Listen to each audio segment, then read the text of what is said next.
ಹೊಸ ವರ್ಷದಲ್ಲಿ ನಮ್ಮ ಮಂಡ್ಯದ ರಾಘವೇಂದ್ರ ಸ್ವಾಮಿ ದೇವಸ್ಥಾನದಲ್ಲಿ ಬಹಳ ಉದ್ದವಾದಂತಹ ಕ್ಯೂ ಅಲ್ಲಿ ಹೋಗ್ತಾ ಇದ್ದಾರೆ ದೇವರ ದರ್ಶನಕ್ಕೆ. ಈ ದಿನ ಹೊಸ ವರ್ಷ ಆಗಿರೋದ್ರಿಂದ ಮೇಡಮ್ ನಮಸ್ತೆ. ನಮಸ್ಕಾರ ಸರ್. ನೀವೆಲ್ಲ ಈ ದಿನ ಹೊಸ ವರ್ಷ ಆಗಿರೋದ್ರಿಂದ ಇಷ್ಟು ದೊಡ್ಡ ಕ್ಯೂನ ನಾನು ನೋಡೇ ಇರಲಿಲ್ಲ. ಅದು ರಾಘವೇಂದ್ರ ಸ್ವಾಮಿ ದೇವಸ್ಥಾನದಲ್ಲಿ ತುಂಬ ದೊಡ್ಡ ಕ್ಯೂ ಕಾಣಿಸ್ತಾ ಇದೆ. ನಿಮ್ಮ ಹೆಸರೇನು ಮೇಡಮ್? ರಾಣಿ ಅಂತ. ರಾಣಿ ಅಂತಾರಾ? ಏನು ಹೊಸ ವರ್ಷ ಅಂತ ಬಂದಿದ್ದೀರಾ? ಹೌದು, ಹೊಸ ವರ್ಷ ಆಮೇಲೆ ರಾಯರು ದಿನ ಅಲ್ವಾ, ಅದಕ್ಕೋಸ್ಕರ ಬಂದಿದ್ದೀವಿ. ಹಾಗಾಗಿ ಎಲ್ಲ ಕುಟುಂಬಕ್ಕೆಲ್ಲ ಒಳ್ಳೇದಾಗಲಿ ಅಂತ ಬಂದಿದ್ದೀರಾ. ನಿಮ್ಮ ಹೆಸರೇನು? ಪದ್ಮ ಅವರಾ?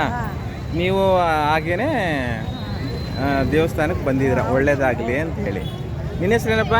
ಜಸ್ವಿಕನ್ನು. ಮಾತಾಡು ಜಸ್ವಿಕನ್ನು. ಇಲ್ಲಿ ನೋಡಿ, ಇಲ್ಲಿ ಏನಂತ ಹೇಳು, ನಿನ್ನ ಹೆಸರು ಹೇಳು ಸಾಕು.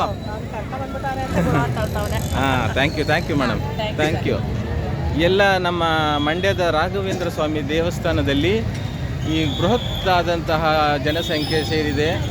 ಈ ದಿನ ಹೊಸ ವರ್ಷ ಆಗಿರೋದ್ರಿಂದ ಈ ರೀತಿಯ ಕಳೆಗಟ್ಟಿದೆ. ನಾಡಿನ ಸಮಸ್ತ ಜನತೆಗೆ ಹೊಸ ವರ್ಷದ ಶುಭಾಶಯಗಳು.